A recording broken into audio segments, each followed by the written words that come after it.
केंद्र सरकार जनगणना कराने जा रही है और उसके साथ दिलचस्प इस बार है कि जातियां भी गिनी जाएंगी, यानी इस बार की जनगणना में जाति जनगणना भी शामिल होगी। केंद्र सरकार ने आज एक नोटिफिकेशन दिया। पीआईबी की वेबसाइट पर वो नोटिफिकेशन ये बताता है कि जनसंख्या जनगणना 2027 के लिए मार्च 2027 की तारीख मुकर्रर कर दी गई है, यानी 1 मार्च 2027 की 12 बजे के बाद से जनगणना शुरू हो जाएगी। पहला चरण उसके पहले शुरू हो जाएगा। केंद्र सरकार की रिपोर्ट पीआईबी के मुताबिक पहले चरण में 1 अक्टूबर 2026 से जनगणना केंद्र शासित प्रदेशों लद्दाख, जम्मू कश्मीर, हिमाचल प्रदेश, उत्तराखंड जैसे पहाड़ी और बर्फीली जगहों पर शुरू कर दी जाएगी, क्योंकि वहां माना जाता है कि जनगणना में समय ज़्यादा लगेगा। और उसके बाद मैदानी इलाकों में 1 मार्च 2027 से जनगणना शुरू हो जाएगी 2027 की। आपको याद होगा कि यह जनगणना 2021 में होने वाली थी, लेकिन कोविड आने के चलते जनगणना टाल दी गई। यह भी दिलचस्प है कि कोविड का प्रभाव पड़ा 2021 में, लेकिन दिलचस्प बात देखिए कि 2021 से 2026 आ गया। इस बात को देश को तय करने में कि जनगणना जैसा काम भी कोई जरूरी काम है। कोविड के बाद क्या रुका? क्या देश की कोई भी औद्योगिक कारपोरेट काम रुका? क्या चुनाव रुका? क्या बाकी कोई भी काम ऐसा था जो देश में रुका? क्या बजट बनना रुका? नियम बनना रुका? नीति निर्धारण होना रुका? कुछ भी देश का ऐसा नहीं था जो पिछले 6 साल में रुका हो। फिर जनगणना जैसा काम क्यों रोका गया? इसका एक जवाब है क्योंकि देश में जनगणना के समय इस देश के 90% बहुजन समाज के बीच से एक मजबूत दावेदारी और एक नैरेटिव के तहत सामाजिक न्याय का मुद्दा हावी था।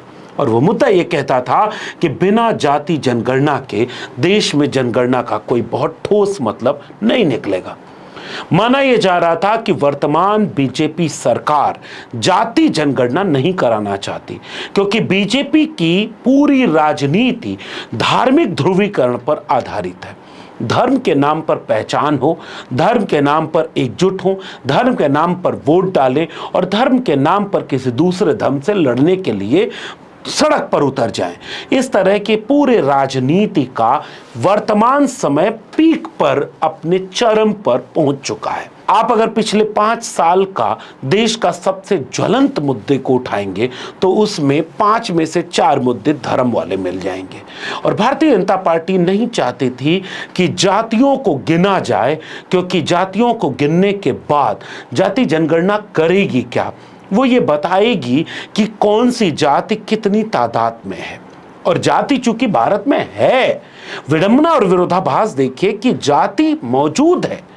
1951 में जब जनगणना हुई तो ये कहा गया कि हम जातिवाद को खत्म करना चाहते हैं और जातिवाद बढ़ जाएगा अगर जातियां गिनेंगे तो। यानी 1931 की जाति जनगणना के आधार पर आजादी के बाद से लगभग 1950 से यह देश नीतियां बनाता था। और यह देश जो ऐसा देश रहा हो कि जाति तय करती थी कि सत्ता, संसाधन और सम्मान का हिस्सा किसको कितना मिलेगा।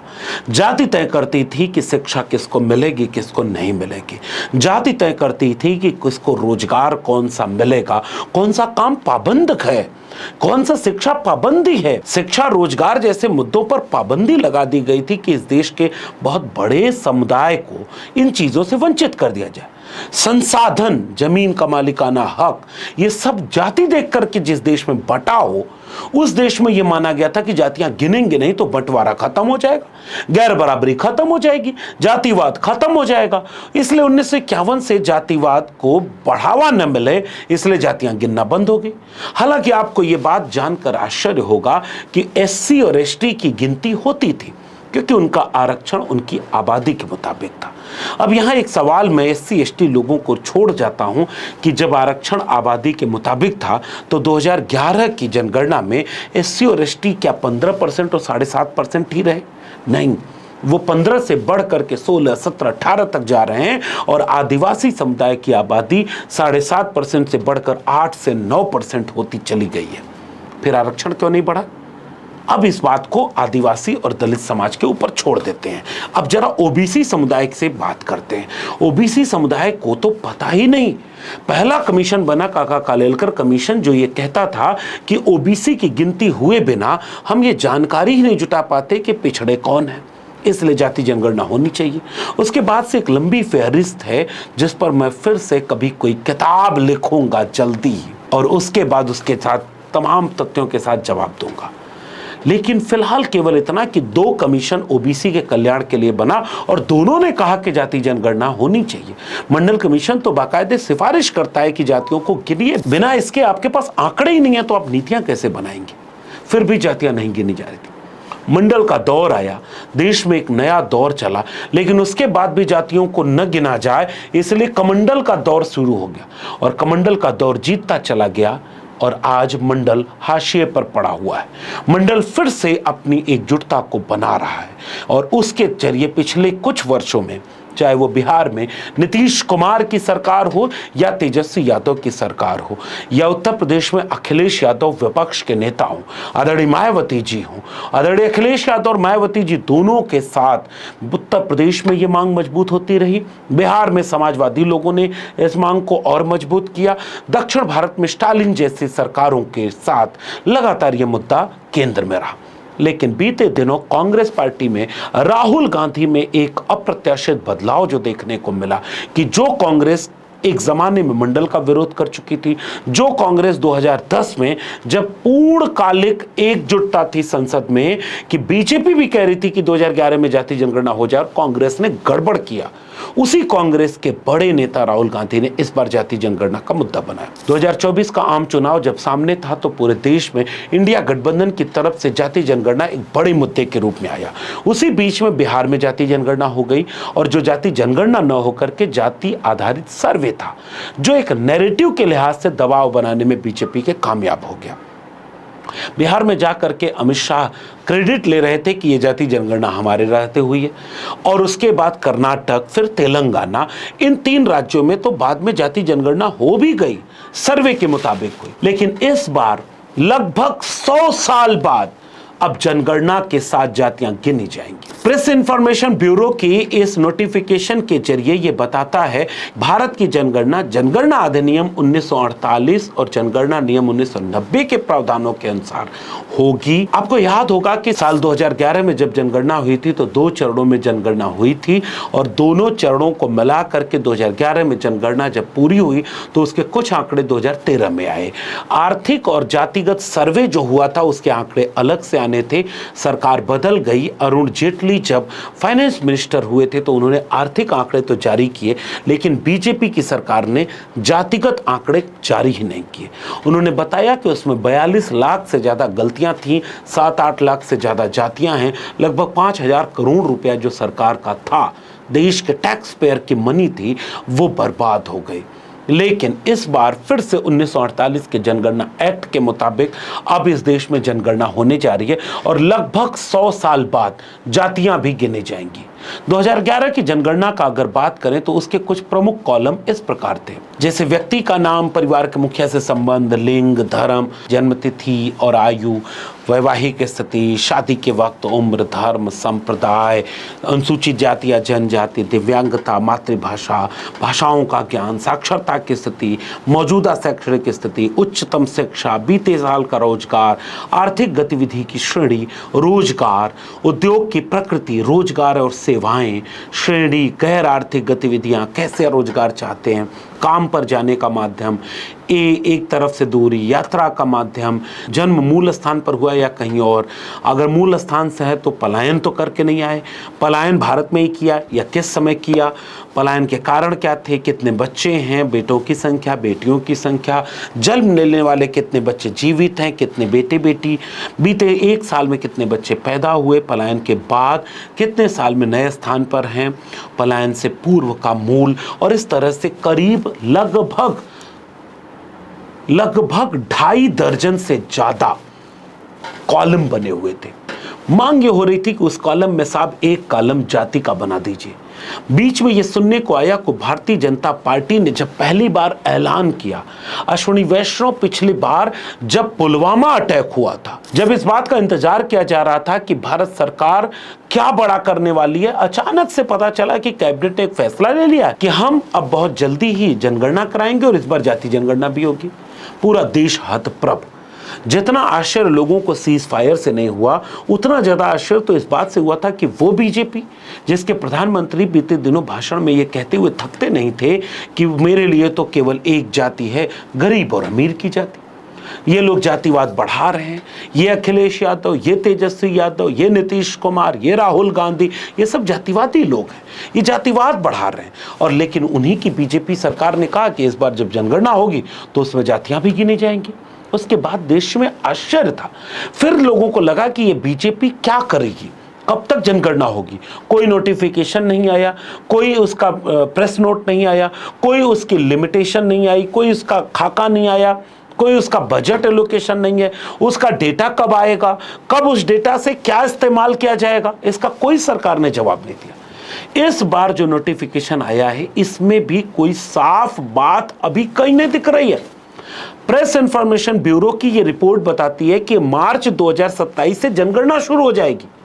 और अब यह हो रहा है कि चूंकि सरकार के कैबिनेट ने फैसला ले लिया है कि जातियां भी गिनी जाएंगी, तो कैसे गिनी जाएंगी अभी पता नहीं। अभी यह पता नहीं कि जाति का कॉलम होगा या जैसे एससी और एसटी गिने जाते थे वैसे ही ओबीसी का कॉलम जोड़ देंगे। और इस देश को कभी यह पता ही नहीं चल पाएगा कि इस देश के सवर्ण लोगों की आबादी कितनी है। तब तक कैलकुलेट होगा कि ईडब्ल्यूएस आरक्षण जो केवल सवर्णों को मिलता है 10%, तो 10% ही वो सवर्ण है या 100% में से 20% है, 25% है, 50% है, या 10% से भी कम है। अभी ये सब कुछ तय होना बाकी है। हम उम्मीद करते हैं कि प्रेस इंफॉर्मेशन ब्यूरो की जो नोटिफिकेशन है, जब ये कह रहा है 16 जून 2025 को आधिकारिक राजपत्र घोषित होगा, यानी गजट नोटिफिकेशन होगा, तब हो सकता है भारत सरकार ये बताए कि कितने कॉलम होंगे और किस कॉलम में जातियां गिनी जाएंगी। अब जरा मैं आपको एक बात बताता हूं कि कुछ लोगों को यह भ्रम होता है कि जातियों के गिनने का मतलब केवल जातियों की संख्या गिन लेना। यह गलत है, यह अधूरा है। जातियों को गिनने का मतलब यह है कि चूंकि आर्थिक चीजें भी जोड़ी जा रही, परिवार की स्थिति जोड़ी जा रही, शिक्षा गिनी जा रही, रोजगार गिना जा रहा, संसाधन गिने जा रहे, संपत्ति गिनी जा रही, सब कुछ गिना जा रहा है, सब कुछ डेटा रहेगा, उसमें जाति भी जोड़ दी जाएगी। फिर बाइफरगेट करके कम से कम यह देश जान तो पाएगा कि इस देश में कितनी जातियां किस आबादी की हैं। अब जातियां गिनेंगे तो कहीं वो वाला काम न कर दे जो 2011 में हुआ था कि जातियों की उपजातियां उनको आप जाति बना के गिन दो तो कह दो लाखों जातियां हो गई। क्योंकि आपको बहाना चाहिए साहब। आपकी मंशा अगर ठीक नहीं होती है तो जाति जनगणना के बहाने आप बहुत ढूंढ सकते हैं। अगर मंशा सही हो तो कई तरह से सीधे बहाने जोड़ करके यह बात कही जा सकती है कि सीधा सीधा हिसाब किताब ये आ गया, इतने % SC ST थे, अब इतने हैं, और OBC इतने हैं, और OBC के बाद अपर कास्ट के लोग इतने हैं। इनके पास शिक्षा इतनी, इनके पास रोजगार इतना, इनके पास संपत्ति इतनी, इनके पास सब कुछ, एक एक सिलसिलेवार आंकड़ा देश के सामने आ जाएगा। लेकिन अभी भी इस देश के बहुसंख्यक आबादी को यकीन नहीं हो रहा है कि बीजेपी इतनी आसानी से जनगणना करा देगी। अब आप कल्पना करिए 2027 के मार्च में जनगणना शुरू होगी। अगर वो जाति जनगणना सबकी गिनती हो रही है तो तब तक तो यूपी का चुनाव लगभग निपट चुका होगा, और यूपी का चुनाव में इसका असर देखने को मिलेगा। आंकड़े आएंगे नहीं और सरकार वाहवाही लेना चाहेगी कि हमने जाति जनगणना करा दी। फिर 28 में इस जनगणना का चरण आगे बढ़ेगा, आंकड़े आते आते 29 हो जाएंगे, और तब तक 2029 का आम चुनाव आ जाएगा। आंकड़े रिलीज ना हो पाए, आंकड़े, क्योंकि 11 में जो जनगणना हुई थी उसके आंकड़े 13 में आए थे। अब आप 27 में जनगणना करेंगे तो 29 में उसके आंकड़े आएंगे। तब तक तो आप साहब कई चुनाव निपटा चुके होंगे, और आंकड़े आने के बाद आप इतना झोल कोई ना कोई कर दें जिससे उसका कोई मतलब ना निकले, क्योंकि साहब वो बीजेपी है, उस पर देश को किसी को भरोसा नहीं। तो अभी जाति जनगणना के साथ इतने बड़े बड़े खेल होने बाकी हैं। इसीलिए अखिलेश यादव ने अपना ट्वीट करते हुए एक बात कही कि लगता है जब पीडीए सरकार उत्तर प्रदेश में मार्च 2027 में बन जाएगी तभी जाति जनगणना होगी। और जातियों को गिनना ये आज इसीलिए मुनासिब हुआ है क्योंकि इंडिया गठबंधन की तरफ से, पुराने समाजवादी और अंबेडकरवादी लोगों की तरफ से जाति जनगणना जैसे मुद्दे पर इतना जोर शोर से नैरेटिव बनाया गया कि बीजेपी को झुकना पड़ा है। उस प्रधानमंत्री को झुकना पड़ा है जो कहते थे कि जाति केवल गरीब और अमीर होती है। लेकिन अभी भी देखना दिलचस्प है कि नोटिफिकेशन के बाद आगे क्या क्या होने वाला है। नजर आप भी रखिएगा, नजर हम भी रखेंगे, और जब जब चीजें आगे बढ़ेंगी तब तक हम इसमें और विश्लेषण करेंगे। जागते रहिए ताकि धोखा न हो जाए। आपको ये वीडियो कैसी लगी नीचे कमेंट बॉक्स में जरूर बताइएगा। अगर अच्छी लगी हो तो इसे लोगों तक शेयर जरूर करिए। अगर अब तक मेरे चैनल को सब्सक्राइब न किया हो तो चैनल को सब्सक्राइब जरूर कर लीजिए। बेल आइकॉन यानी घंटी की बटन दबाएंगे तो अगली वीडियो की सूचना मिल जाएगी, और अगर ज्वाइन करेंगे तो हमें आर्थिक मदद मिलेगी। अगर आप इस वीडियो को ट्विटर यानी एक्स या फेसबुक पर देख रहे हैं तो हमें फॉलो करना मत भूलिए। फिर मिलेंगे, तब तक के लिए बहुत बहुत धन्यवाद।